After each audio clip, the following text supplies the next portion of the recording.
80 शब्द प्रति minute dictation start होगा 5 सेकंड में। Ready, start.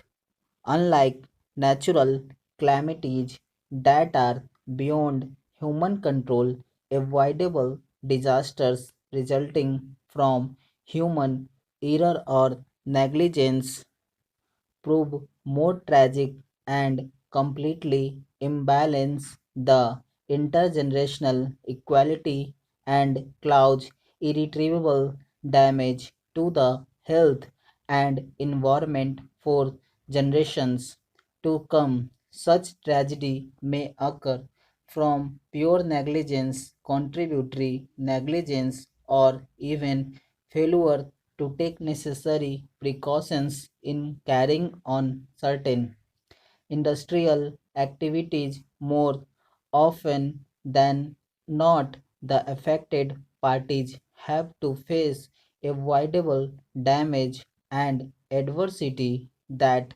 results from such disasters. The magnitude and extent of adverse impact on the financial soundness, social health, and upbringing of younger generation may have been beyond human expectation. In such situations, and where the laws are silent or are inadequate, the courts have unexceptionally stepped in to bridge the gaps to provide for appropriate directions and guidelines to ensure the fundamentals of Articles 21 of the Constitution of India are not violated. The Bhopal gas tragedy is a glaring example of such imbalances and adverse impacts where by courts intervention poor and destitute have been provided relief and rehabilitation. The Bhopal gas leak disaster occurred on the intervening night of the 2nd December 1984.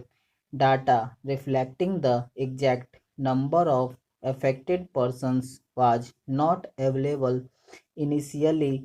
Earlier, it was felt that only a small number of persons were adversely affected in terms of health or otherwise by the leakage of toxic gases from the Union Carbide unit at Bhopal.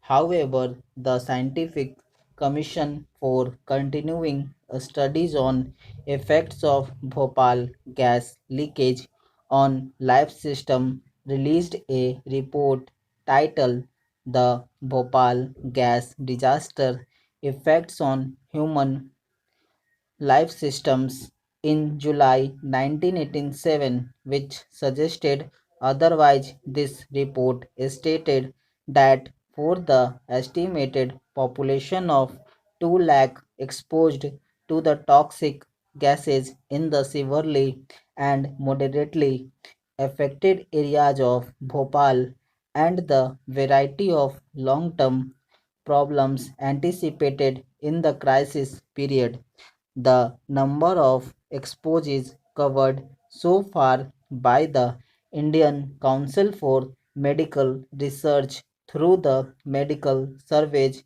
constitute less than 20% of the population. With the passage of time, this figure of the affected population has fallen to nearly 5 lakh.